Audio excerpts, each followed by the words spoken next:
വളരെ കാരണങ്ങളുണ്ടായിരുന്നു. ഇപ്പോൾ ഉദാഹരണത്തിന് ഒരു ഇന്ത്യൻ പ്രണയകഥ ചെയ്യുന്ന സമയത്ത് ഇതിൽ ഇന്നസെന്റ് ഉണ്ടോ എന്നുള്ളതാണ് സത്യത്തിൽ കണ്ണനോട് ചോദിക്കുന്നത്.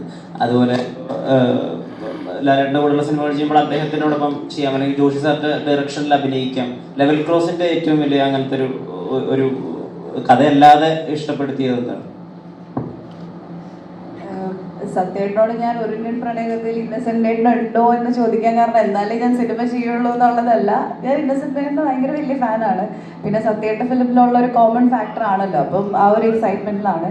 പിന്നെ റൺ ബേബി റൺ ആണെങ്കിലും അതിന്റെ story Lalettan, Joshiy sir, it's a combo. അതൊക്കെ ഒരു വലിയൊരു ബ്ലെസ്സിങ്സ് ആയിട്ടാണ് ഞാൻ കാണുന്നത്. ആക്ച്വലി ഞാൻ ചൂസ് ആൻഡ് പിക്ക് ചെയ്ത ഫിലിംസ് അല്ല, എന്നിലേക്ക് വന്ന ഫിലിംസ് ആണിത്.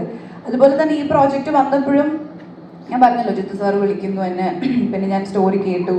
ആൻഡ് ഇതിൻ്റെ actors Asif and Sharafudheen, technically strong ആയിട്ടുള്ളൊരു ക്രൂ. ആൻഡ് മെയിൻലി എനിക്ക് ഇതിൻ്റെ സ്റ്റോറി എനിക്ക് ആസ് എ ഡയറക്ടർ അർഫാസ് എനിക്കത് നറേറ്റ് ചെയ്തതും അർഫാസിൻ്റെ ഒരു വിഷൻ, അർഫാസിൻ്റെ ക്ലാരിറ്റി എന്നെ അതെല്ലാമാണ് കൺവിൻസ് ചെയ്തത്.